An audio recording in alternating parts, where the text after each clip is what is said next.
자, 오늘은 절대적으로 응답받는 기도라는 제목을 가지고 은혜의 말씀 선포하겠습니다.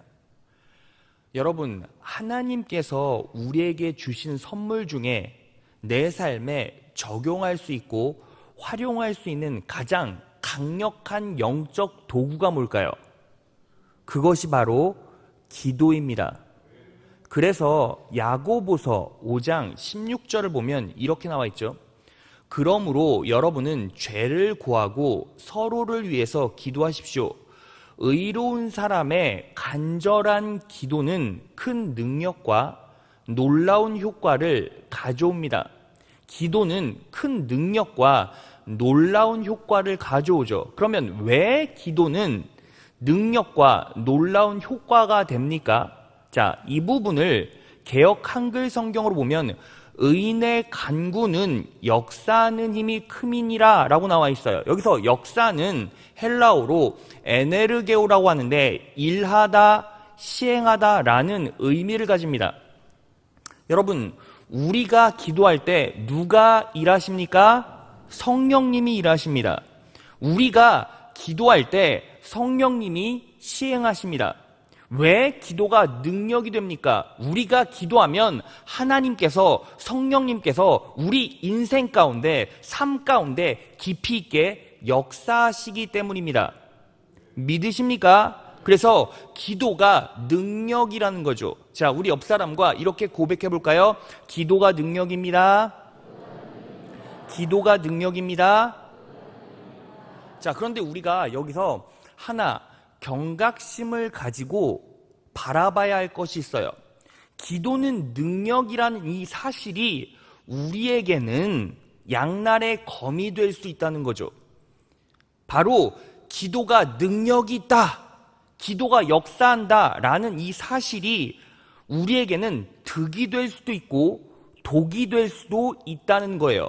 왜 그렇습니까? 자, 기도의 원래의 목적 때문입니다. 여러분, 기도의 목적은 요구나 요청에만 있는 것이 아니에요. 기도는 대화와 소통의 창구이고, 하나님께서 기도를 창조하시고 만드신 이유는 결국 무엇입니까? 우리와 연합하고 싶으시고 대화하고 싶다라는 증거에서 나온 거예요. 믿으십니까? 자, 그래서 오늘 본문 말씀은 그것을 말해주고 있습니다. 오늘 본문 말씀 에베소서 6장 18절을 개역개정 성경으로 보면 이렇게 나와 있어요.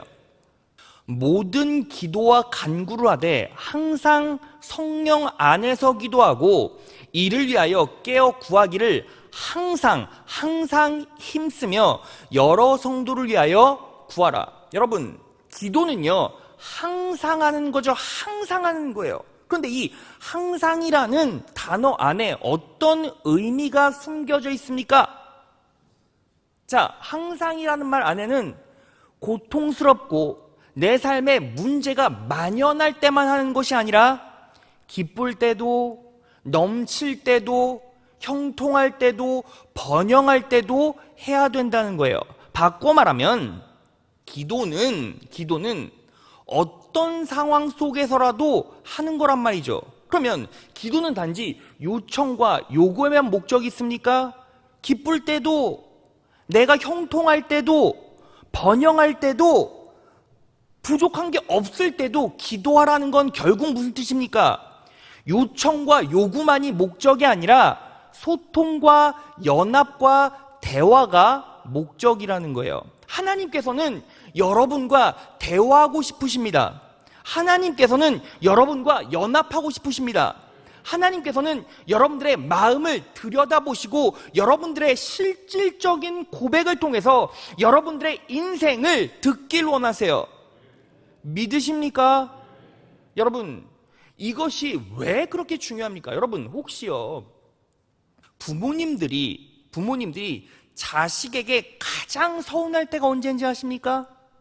부모님들이 자식들에게 가장 마음이 상할 때가 언제인지 아세요? 필요할 때만 찾을 때, 아쉬울 때만 찾을 때 부모님이 자식을 향해서 너무 마음이 아픈 거예요. 하나님도 마찬가지죠. 하나님도 우리는 하나님의 자녀인데 필요할 때만, 아쉬울 때만 찾는단 말이죠. 왜요? 우리는 기도를 그렇게 생각하고 있었기 때문이에요. 그런데 기도는 무엇입니까? 하나님과의 대화고 소통이고 연합인 거죠. 그래서 우리는 항상 왜 매일매일 기도해야 합니까? 여러분, 아쉬울 때만, 필요할 때만 부모를 찾는 자식을 더 많이 사랑할까요? 아니면 아쉬울 때가 없어도, 필요한 게 없어도 매 순간 부모를 찾는 자식들을 사랑할까요? 당연히 후자겠죠. 그래서 여러분, 결국 기도응답, 절대적으로 기도응답을 잘 받아내는 성도들의 특징이 뭔지 아십니까?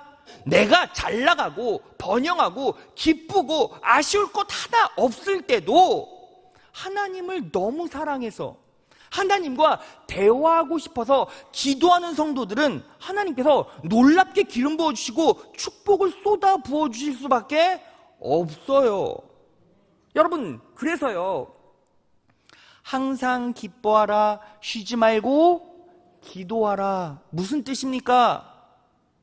네 인생 가운데 쉬지 말고 기도해야 할 만큼 어려운 일들이 많아, 이게 아니라 매 순간 너와 대화하고 싶다, 매 순간 너와 연합하고 싶다, 이 하나님의 뜻이 분명히 있다라는 거죠. 그래서 우리는 뭐 해야 합니까?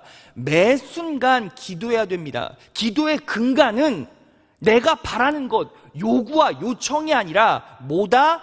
대화고 소통이다. 이게 신앙의 기도 생활의 근간에 깔려있는 성도들은 무조건 능력 있는 인생을 살아갈 수 있고 무조건 하나님의 철저한 인도하심 따라 승리할 수 있다는 겁니다. 믿으십니까? 그래서 그렇게 살아가신 여러분 되시길 진심으로 축원합니다. 자, 그렇다면 여러분 이제 본론으로 들어와서 오늘 본문의 제목이 무엇입니까? 절대적으로 응답받는 기도예요. 절대적으로 응답받는 기도. 그러면 절대적으로 응답받는 기도를 하기 위해서 어떻게 해야 합니까? 원리와 방법을 알아야 돼요. 자, 오늘 본문 말씀을 통해 성령 하나님께서 우리에게 주신 기도의 방법과 원리는 3가지입니다. 하나하나 살펴보겠습니다. 자, 첫째, 모든 사람을 위한 기도로 나의 기도를 시작하십시오. 모든 사람을 위한 기도로 나의 기도를 시작하라는 거죠. 여러분, 오늘 본문은 바울이 성령 하나님의 영감으로 기도의 원리에 대해서 쓴 내용입니다. 오늘 본문을 보면 기도의 방법과 대상이 나와 있어요. 오늘 본문 말씀 에베소서 6장 18절을 보면 이렇게 나와 있습니다. 모든 기도와 간구로 하되 무시로 성령 안에서 기도하고 이를 위하여 깨어 구하기를 항상 힘쓰며, 여기까지가 무엇입니까? 기도의 방법이에요. 그리고 여러 성도를 위하여 구하고, 여러 성도를 위하여 구하고, 이게 무엇입니까? 기도의 대상이죠. 오늘 본문을 감싸고 있는 에베소서 6장을 보면 너희 자신들을 위해 기도하라 라는 내용은 단 한 줄도 없어요. 기도의 첫 번째 대상이 누구입니까? 모든 성도, 모든 사람이라는 거죠. 바울은 성령 하나님을 통해서 어떤 영감을 받았습니까? 기도의 시작은 나를 위한 기도가 아니라 모든 사람을 위한 기도로 시작해야 한다는 거죠. 바울은 단지 이러한 기도의 원리와 내용을 오늘 본문 말씀으로만 피력하지 않았어요. 디모데전서 2장 1절부터 2절 상반절에는 이렇게 말하고 있어요. 그러므로 내가 첫째로 권하노니, 첫 번째로 우선순위를 말하고 있죠. 첫째로 권하노니 모든 사람을 위하여 간구와 기도와 도고와, 여기서 도고는 중보기도를 말해요. 도고와 감사를 하되 임금들과 높은 지위에 있는 모든 사람을 위하여 하라.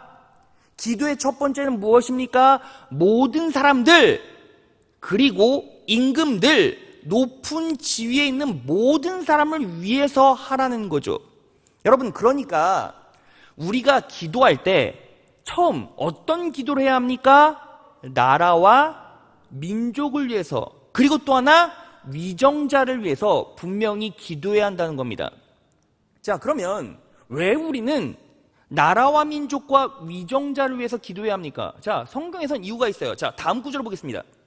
이는 우리가 모든 경건과 단정한 중에 고요하고 평안한 생활을 하려 함이니라. 이것이 우리 구주 하나님 앞에 선하고 받으실 만한 것이니. 자, 나라와 민족과 위정자를 위해서 기도하면 하나님께서 선하게 받아주시고, 그리고 그 선하게 받아주신다라는 대가, 은혜로 우리에게 무엇을 주십니까? 고요하고 평안한 생활을 주세요. 여러분, 그래서요, 나라와 민족을 위해서, 위정자를 위해서 기도하면 결국 우리는 고요함, 그러니까 바꿔 말하면 뭐예요? 세상이 시끄럽게 되지가 않는 거예요. 그리고 우리는 어떤 생활을 할 수가 있어요? 평화로운 생활을 할 수가 있어요. 그게 하나님의 기도의 목적이라는 거죠. 근데 이 목적이요, 실상은 본질적인 목적은 아니에요. 본질적인 목적은 따로 있어요. 자, 다음 구절을 보겠습니다. 하나님은 모든 사람이 구원을 받으며 진리를 아는 데 이르기를 원하시느니라. 여러분, 결국은 자, 이 부분을 종합해서 설명해 드리면 이런 거죠. 왜 하나님께서 나라와 민족을 위해서, 위정자를 위해서 기도하라고 하십니까? 기도할 때 하나님께서 선하게 받아주셔서 우리에게 고요함과 평화를 주시죠. 고요함과 평화를 주셔야 우리는 무엇을 할 수 있습니까? 구원을 받으며 진리를 아는 데 이르기를 원하시느니라. 결국 복음 사역을 감당할 수 있기 때문이에요. 여러분, 지금요, 세상이요, 우리나라가요, 코로나로 들썩하고 시끄러워졌죠. 코로나로 시끄러워졌고 평화가 깨졌기 때문에 결국 무엇을 할 수가 없어요? 복음 사역을 제대로 감당할 수가 없는 거예요. 여러분, 이러한 연장선상에서 정치 이념, 이데올로기도 해석할 줄 알아야 돼요. 여러분 보세요. 왜 하나님 나라, 왜 한국교회가 결국에는 민주주의를 옹호합니까? 왜 공산주의를 배척하죠? 여러분, 성경은요, 민주주의를 말하고 있지 않아요. 성경은요, 공산주의를 말하고 있지도 않아요. 성경은요, 신본주의를 말하고 있어요. 하나님이 뿌리고 하나님이 근원이 됩니다. 믿으십니까? 그런데 왜 민주주의를 옹호하죠? 복음 사역하기에는 공산주의보다 민주주의가 더 용이하기 때문이에요. 이런 입장에서 정확하게 이데올로기나 정치 이념을 해석해내지 않으면 우리는 자꾸 정치에 우리 마음이 빼앗겨요. 이걸 분명히 하셔야 돼요.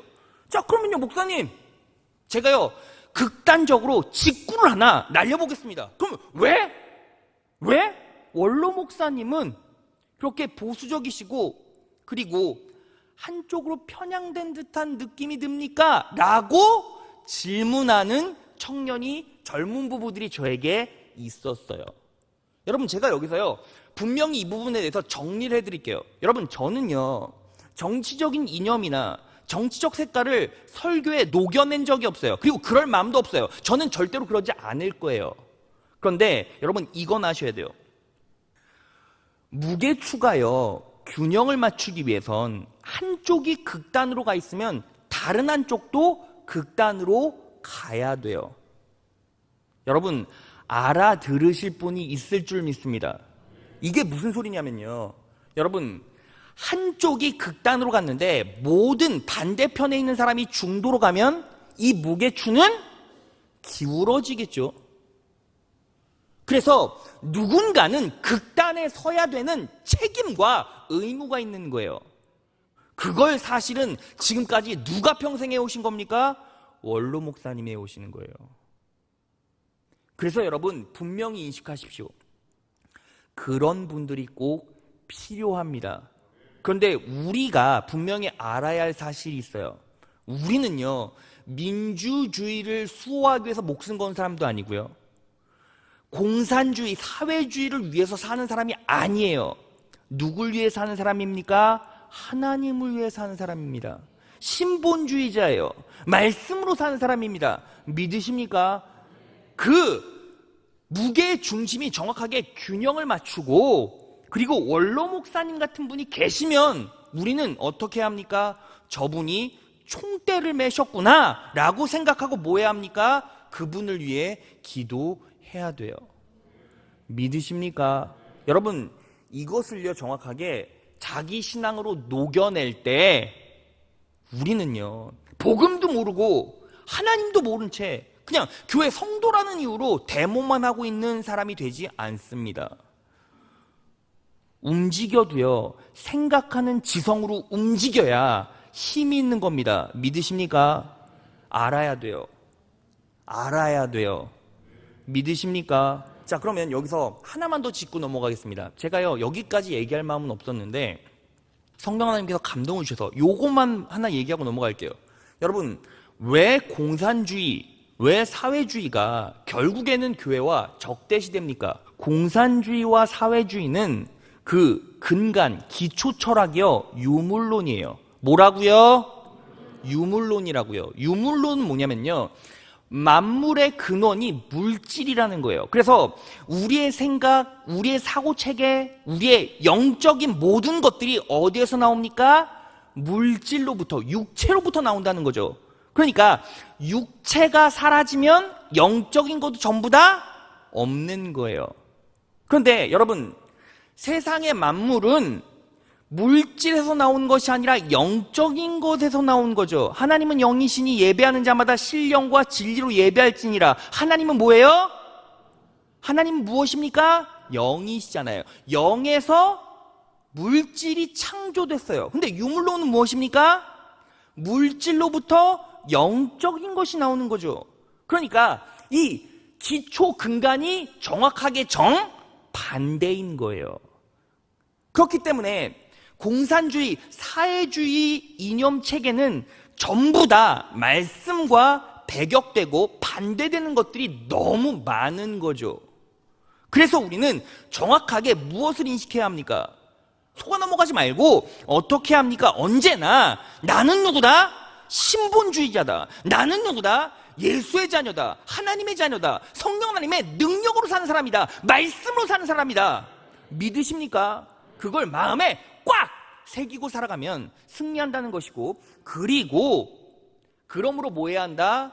나라와 민족을 위해서, 그리고 위정자들을 위해서 기도해야 결국 복음이 확장된다는 거예요.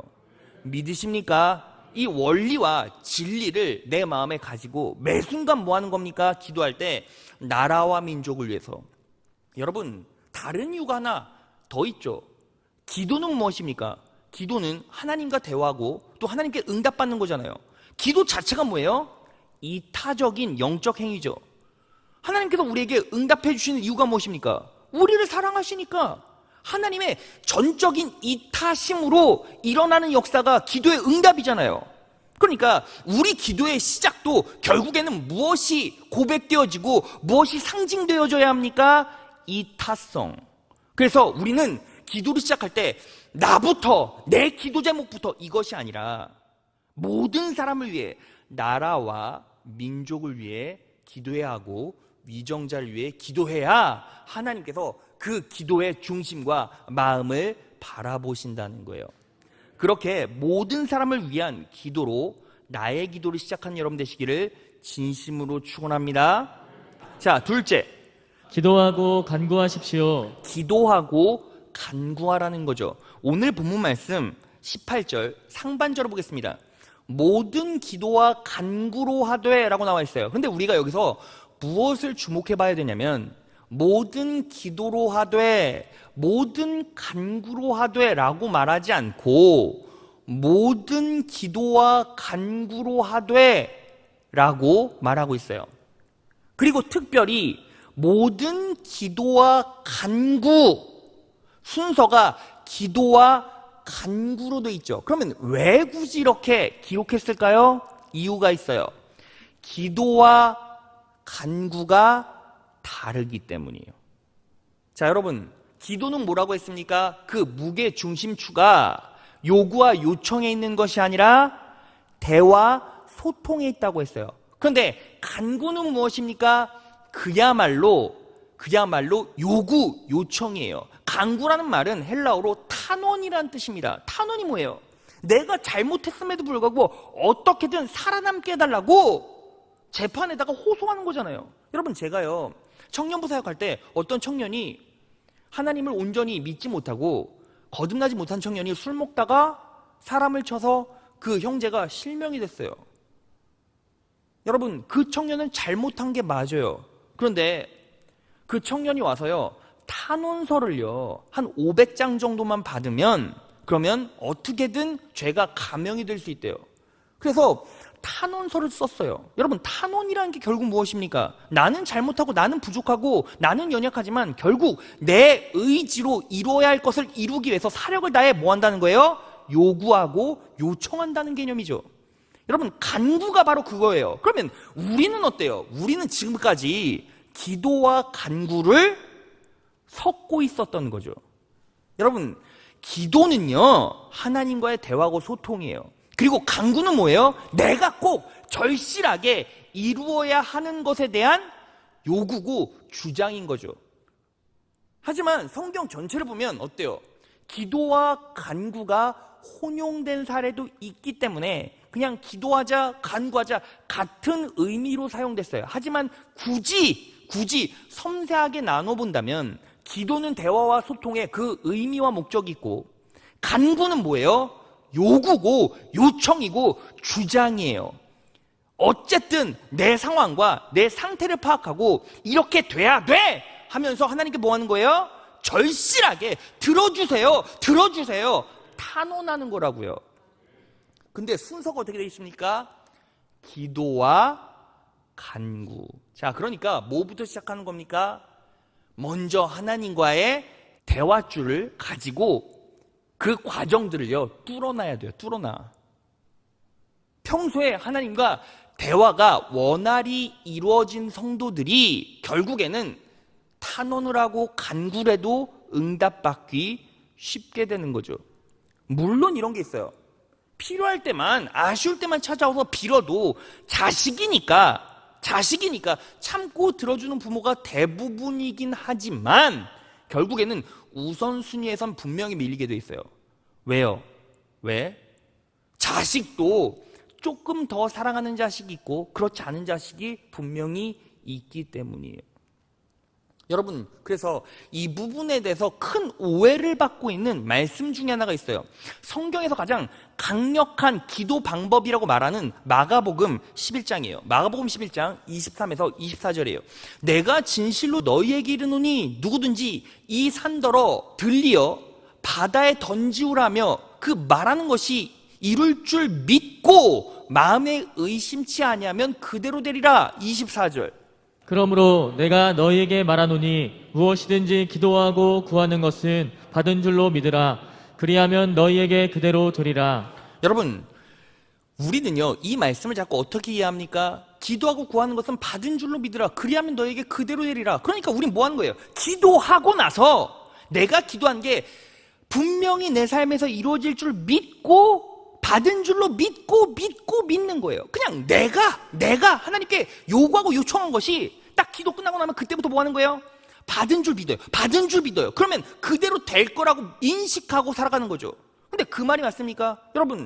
여러분들이요 기도 많이 하고 진짜 응답받고 싶은 것들이 있어요. 그래서 절실하게 간구했는데 받은 줄로 믿었어요. 받은 줄로 절대적으로 믿었지만 응답 받은 것도 있지만 응답받지 못한 것도 분명히 있잖아요. 그럼 이 말씀이 틀린 겁니까? 아니요, 틀린 게 아니라 이 말씀을 제대로 보지 못했기 때문이에요. 자, 보세요. 그러므로 내가 너에게 말하노니 무엇이든지 기도하고 구하는 것은, 자, 구하면서 기도한 것도 아니고 구하고 기도한 것도 아니고 기도하고 구한 거예요. 기도하고 구한 거예요. 이건 무슨 뜻입니까?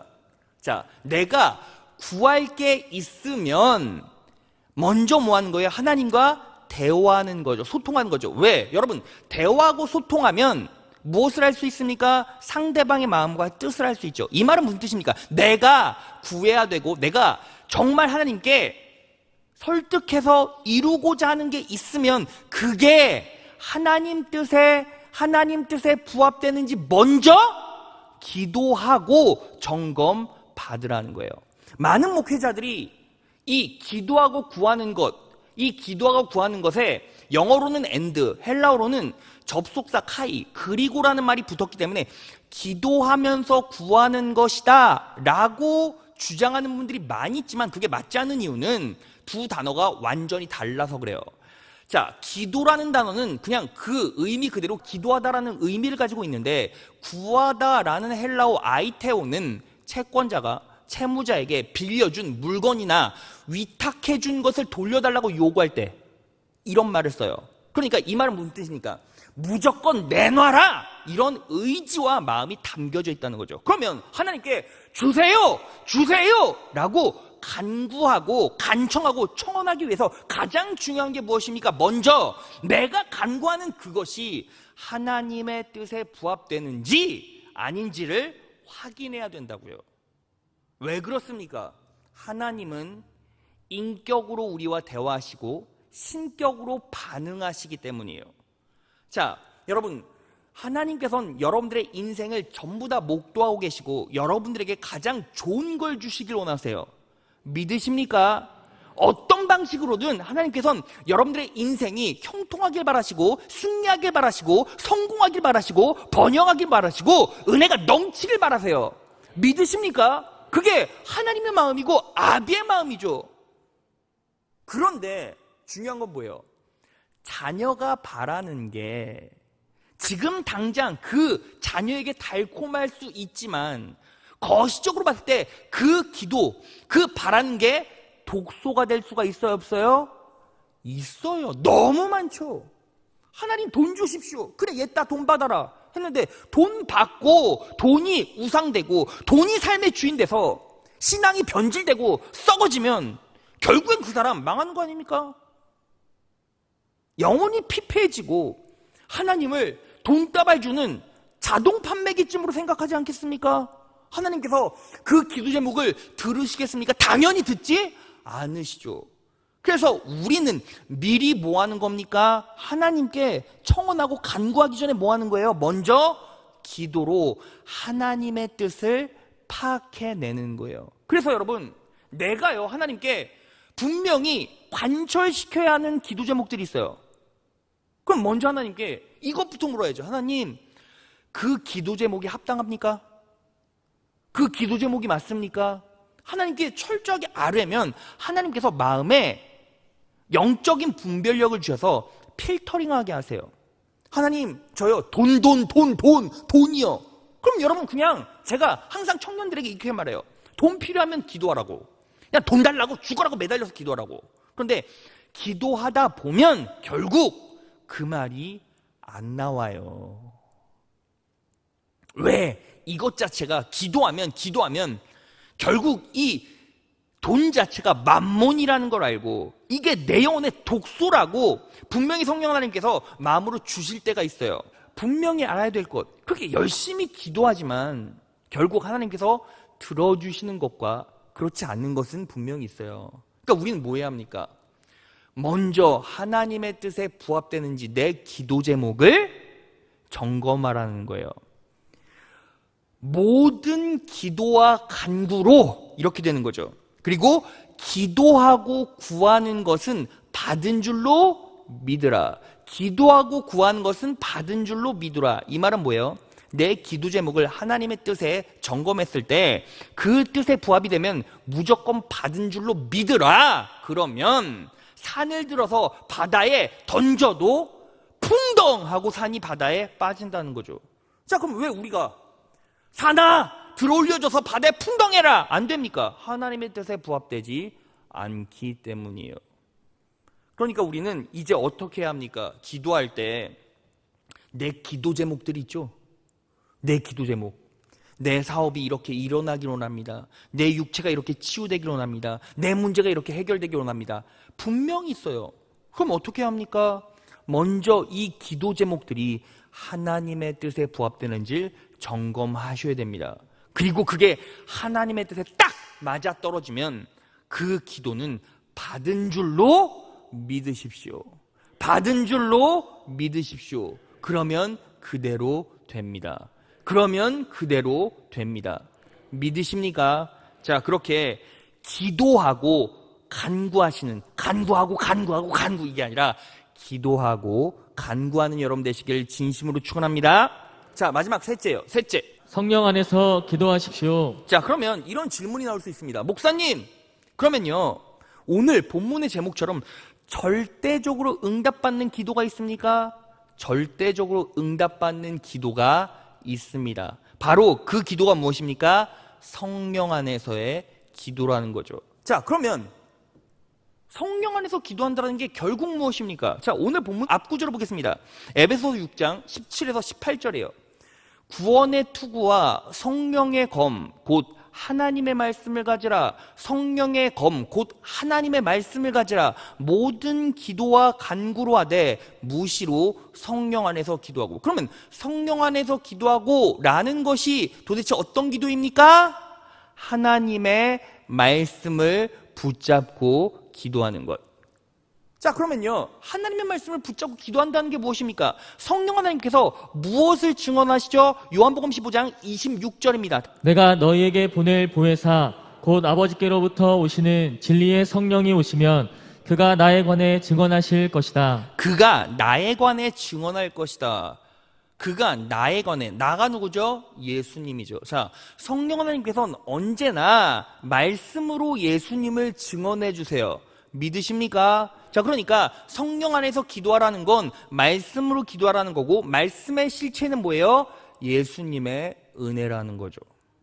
그래서 예수님의 은혜를 약속으로 붙잡고 기도하면, 예수님의 은혜를 약속으로 붙잡고 기도하면, 다시 예수님의 은혜를 약속으로 붙잡고 기도하면 그 기도는 절대적으로, 무조건적으로, 우선순위로 응답이 된다는 거예요.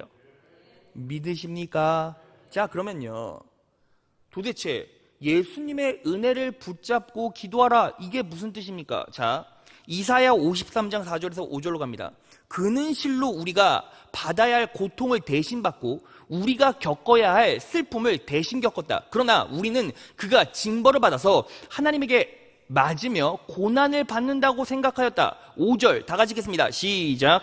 그러나 그가 찔린 것은 우리의 허물 때문이고 그가 상처를 받은 것은 우리의 약함 때문이다. 그가 징계를 받음으로써 우리가 평화를 누리고 그가 매를 맞음으로써 우리의 병이 나았다. 예수님께서 십자가에 못 박혀 돌아가심으로 그분이 징계를 받음으로써 우리가 평화를 누리고 내적 부요함, 내적 축복, 영적인 축복을 말하겠죠. 우리가 평안을 누리고 그가 매를 맞음으로써 예수님께서 십자가에 못 박혀 돌아가심으로 우리의 병이 나았다. 우리의 병이 나았다. 육체적인 결핍, 육체적인 고통의 회복과 치유죠. 여기서 나았다라는 말이 히브리어로 라파예요. 라파. 여호와 라파 무슨 뜻입니까? 치료하시는 하나님. 예수님께서 십자가에 못 박혀 돌아가심으로 우리가 영적으로는 평안을 이미 누리고 있고 믿으십니까? 그분이 매를 맞음으로써 우리가 나음을 입었도다. 나음을 입었다. 이미 뭐예요? 치유와 회복의 능력이 우리에게 임했다는 거죠. 자, 그러면 우리는요, 사실 진리를 알았어요. 진리가 무엇입니까? 진리. 자, 여러분 너무너무 중요하니까 정확하게 인식하고 적용하셔야 돼요. 진리가 무엇입니까? 진리는 변치 않는 것, 상황과 환경에 상관없이 변치 않는 것이 진리죠. 그러면 진리가 뭐예요? 예수 그리스도의 십자가의 구속의 은혜로 영적인 축복, 육적인 축복을 우리는 이미 누리고 있는데 영적인 축복은 내적인 평안이고 육체적인 축복은 결핍에서의 해방이다. 육체적으로는 치유를 입었고 환경적으로는 아브라함의 축복을 받는다. 믿으십니까? 믿으십니까? 자, 이게 뭐예요? 진리예요. 그런데 진리와 환경의 팩트, 환경의 사실 속에서 우리는 싸워야 되는 거예요. 자, 보세요. 진리가 있어요. 진리는 변치 않죠. 그런데 우리는 환경과 상황 속에서 사실을 직면하고 살아요. 근데 이 사실은요, 시대와 환경에 따라, 시간에 따라 변할 수도 있고 변하지 않는 사실이긴 하지만 우리가 지금 체감하고 있는 거예요. 자, 그리스도인은 언제나 진리와 환경과 상황의 사실 속에서 영적으로, 육적으로 싸워 이겨야 돼요. 무엇을 가지고? 믿음을 가지고. 여러분, 제가요, 이렇게 장황하게 얘기를 하는 것보다 제가 예를 하나 들어드릴게요. 여러분, 이스라엘 백성이요, 광야에서요, 하나님께 불순종했어요. 그래서 하나님께서 불뱀을 푸시죠. 불뱀을 푸시니까 불뱀에 물려서 이스라엘 백성들이 막 죽기 시작하는 거예요. 여러분, 불뱀은요, 엄청난 독성이 있어서요, 그냥 몇 시간 만에 꽥 하고 죽어요. 그러면 그냥 물려서 죽는 것이 아니라 물리는 순간 모든 육체가 썩어가고 타들어가는 고통을 맛보는 거예요. 여러분, 몇 시간 만에 죽으니까 얼마나 그 고통이 심하겠습니까? 자, 그렇게 불뱀 때문에 물려 죽어가는 이스라엘 백성들을 불쌍히 여겨주셔서 하나님께서 모세를 통해서 이렇게 치유와 회복의 능력을 허락하십니다. 자, 민수기 21장 9절이에요. 모세가 놋뱀을 만들어 장대 위에 다니 뱀에게 물린 자마다 놋뱀을 쳐다본즉 살더라. 자, 모세야, 장대에 놋뱀을 걸어서 올려라. 그리고 놋뱀을 쳐다본즉 뭐 한다고요? 살더라. 놋뱀 본자는 살 거다, 이렇게 말씀하시는 거예요. 자, 그럼 보세요. 말씀의 진리가 뭐예요? 놋뱀을 보면 사는 게 진리죠. 믿으신 분 아멘.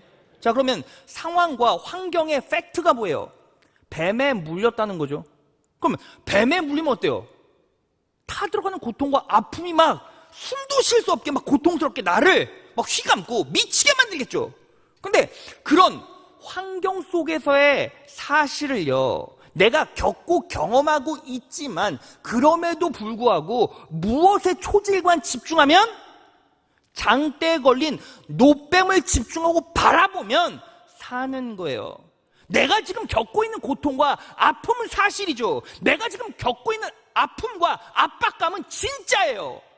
피부로 막 체감이 돼요. 그게 못 견디게 아픈 거예요. 못 견디게 고통스러운 거예요.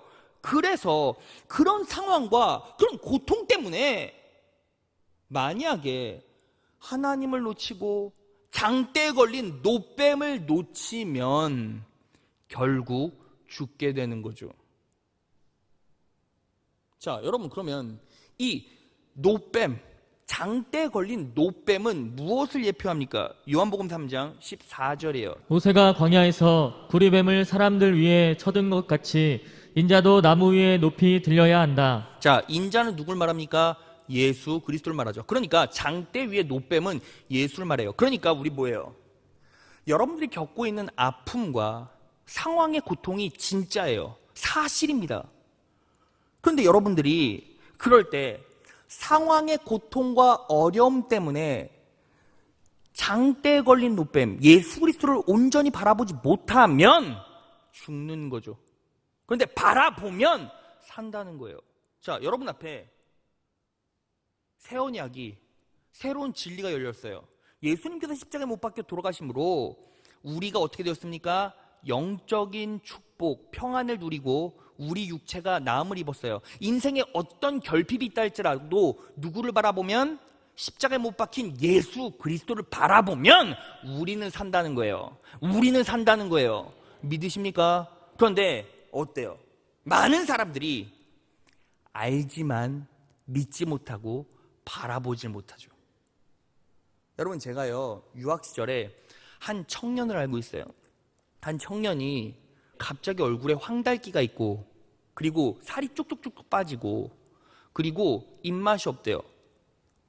식욕 부진에다가 막 설사를 해제 끼는 거예요. 그래서 어떤 일인가 살펴봤더니 급성 심부전증이래요. 그래서 결국에는 병원에 갔더니 3개월 안에 호전 증상이 없으면 이건 그냥 만성 심부전증으로 가고, 그리고 신장을 이식하거나 그렇지 않으면, 투석하지 않으면 일단은 끝난대요. 근데 그 청년이요, 30살이 넘지 않은 젊은 청년이었어요. 유학으로 와서 열심히 공부하던 청년이었는데, 근데 그 청년이요, 개척교에서 그 섬기던 목사님께 이런 질문을 했어요. 제가 옆에 그 청년과 그 목사님의 대화를 들었거든요. 근데 그 청년이 이런 얘기예요. 목사님, 저는요 이제 교회 다니고 예수님께서 치유자라는 걸 알고 있는데, 목사님께서 매번 설교, 그런 설교 많이 하시잖아요. 예수님은 회복자고 치유자십니다. 예수님은 치유자고 회복자십니다. 저는 분명히 예수님이 치유자라는 걸 알고 있는데 왜 제 육체는 이렇게 실제로 아프고 고통스러운 걸까요? 저는요, 이게 만성 심부전증이 되면요, 30살도 못 넘고 결혼도 못 했는데 평생 투석을 하거나 평생 신장을 이식해 줄 사람만 기다려야 되는데, 왜 제 인생 가운데 이런 고통이 왔고 왜 제 육체는 이렇게 고통스럽고 아플까요? 근데 목사님께서 이런 말씀을 해주셨어요. 야, 아는 걸로 끝나선 안 되고 지금 네가 누구를 바라보고 있느냐. 목사님이 네 얘기를 가만히 들어보니까 예수님을 아는 것 같아. 예수님을 아는 것 같아. 그런데 예수님을 믿지 못하고 예수님만 바라보고 있지 못한 것 같다 하면서 예를 들어주신 본문이 우리가 방금 확인해 본 민수기 21장의 말씀이에요. 여러분, 놀라운 사실이 뭔지 아십니까? 그 형제는요, 3개월 됐는데 급성 심부전증이 그대로 치유됐어요. 그 의사 선생님이 뭐라고 말씀하셨는지 아십니까? 그 친구가 간증한 거 들은 거예요. 완벽하게 치유가 돼서 병원에서 이거 검사증 있잖아요. 검사한 결과를 가지고 와서 간증했어요. 근데 그 의사 선생님이 만성 심부전증이 될 가능성이 90% 이상이라고 했어요. 90% 이상이라는 말은 10%의 가능성을 붙잡아야 합니까? 아니면 90%의 가능성을 보고 투석할 준비를 해야 됩니까? 세상 모든 사람은 10%의 가능성에 자기의 인생과 돈을 걸지 않아요. 모든 재정과 모든 마음을 걸지 않아요. 실제로 90% 이상입니다 라는 말은 너는 이제 평생 투석해야 된다는 말이에요. 근데 여러분, 팩트가 뭐예요? 90%는 안 된다는 거죠. 그리고 황달기가 오고 몸이 아프고 고통스럽고 시름이 계속 찾아오고 힘이 없고 식욕이 없고 밥이라도 제대로 먹지, 밥도 못 먹어요. 눈이 컹해져서. 세상이 말하는 자연적 사실이 뭐예요? 이 친구는 급성 심부전증이고, 이 친구는 회복 가능성이 10%밖에 안 되고, 이 친구는 투석할 가능성이 90%고, 그래서 결국은 치료비가 미국은 너무 비싸니까, 투석 한 번 하는데 막 몇천 불, 한 번 갔는데 막 5, 600만 원, 1000만 원씩 하니까 그냥 한국으로 가라, 이게 끝인 거예요. 근데 그 10%, 하나님의 말씀을 붙잡고 어떤 진리? 예수는 그리스도시고 예수님께서 십자가에 못 박혀 돌아가심으로 내적 축복, 외적 축복, 모든 축복이 내 인생 가운데 공급됐습니다. 그러므로 나는 그분을 의지하고 그분만 바라보겠습니다. 현실에서 지금 내가 불뱀에 물린 것 같은 고통과 아픔이 있다 할지라도, 지금 그 고통이 사실이고 그 고난이 사실이고 내가 겪고 있는 압박감이 내 피부에 실제적으로 체감된다 할지라도 나는 초질관, 노뱀, 예수 그리스도만 바라보겠습니다. 그 믿음이 그 형제에게 관통됐을 때 결국 10%의 가능성은 100%의 기적으로 바뀌었다고요. 믿으십니까? 자, 그러면요, 여러분. 제가 말씀을 정리하면서 이런 얘기 해보고 싶어요. 왜 하나님께서는 이러한 환경을 조성하시고 왜 이러한 어려움을 허락하셨을까요? 이유가 있어요. 요한복음 15장 5절입니다. 다 같이 읽겠습니다. 시작. 나는 포도나무요 너희는 가지니 저가 내 안에 내가 저 안에 있으면 이 사람은 과실을 많이 맺나니 나를 떠나서는 너희가 아무것도 할 수 없음이라. 여러분, 능력과 은혜와 축복과 공급의 근원이 누구예요? 하나님이시죠. 나를 떠나서는 너희가 아무것도 할 수 없음이라. 나를 떠나서는 너희가 아무것도 할 수 없음이라. 이 사실을 이러한 환경과 상황을 통해서 정확하게 인식하는 성도는 무조건 넘어지지 않고 승리한다는 거예요. 믿으십니까? 여러분, 하나님께서 조성하신 게 아니라 인간의 죄악으로 불행이 오고 죄가 왔고 고통이 왔고 죽음이 왔어요. 그런데 하나님께서 우리에게 주신 강력한 진리가 무엇입니까? 나를 떠나서는 너희가 아무것도 할 수 없음이니라. 바꿔 말하면 나만 붙잡고 있으면 모든 것을 할 수 있다라는 거죠. 내게 능력 주시는 자 안에서 내가 모든 것을 할 수 있느니라. 믿으십니까? 자, 말씀 정리해 보겠습니다. 여러분, 절대적으로 응답받는 기도란 무엇입니까?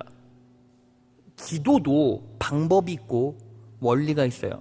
첫 번째로 우리는 무엇을 점검해야 합니까? 나는 이 타성을 담보로 하고 하나님께 내 기도 제목을 올려드리고 있는가? 그것의 상징적인 신앙 고백이 무엇입니까? 나라와 민족, 위정자를 위해서 먼저 기도하는 거예요.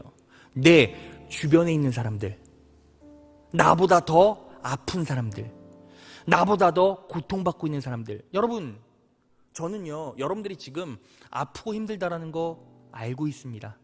하지만 어떤 자리에는 너무나 고통스럽고 육체 가시가 너무 커서 이 자리에 나올 수조차 없는 성도도 있죠. 그러면 우리는 내 기도 제목이 어디에 가장 먼저 집중돼야 된다는 걸 압니까? 내 기도 제목이 우선이 아니라 나라와 민족, 모든 사람들, 나보다 연약하고 불쌍한 자들을 위해서 먼저 기도해야죠. 그리고 기도는 무엇입니까? 내 요구, 내 주장, 내 변론, 내 간구, 내 간청이 아니라 먼저 하나님과의 영적 대화로 길을 터놓는 것, 이것부터 시작하는 거예요. 그러니까 우리는 뭐 해야 합니까? 내가 지금 잘 되고 있네, 내가 지금 놀라운 축복을 받고 있고 번영하고 있고 성공하고 있네, 나는 부족한 게 없어, 나는 기도할 필요 없는데 라고 생각한 성도가 있다면 제가 이렇게 묻고 싶어요. 그 성공과 번영은 누가 준 것이고 언제까지 지속될까요? 여러분, 우리는 먼저 뭐 해야 합니까? 하나님과 매 순간 영적 교통, 소통, 연합하는 것, 이것부터 시작해야죠.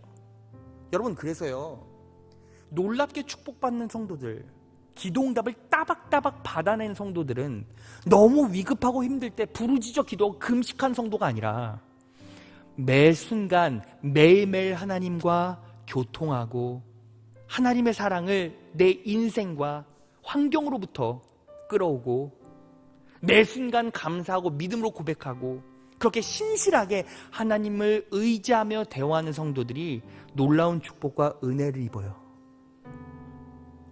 여러분, 그런 의미에서 기도는 채워지는 것이고 쌓이는 거죠.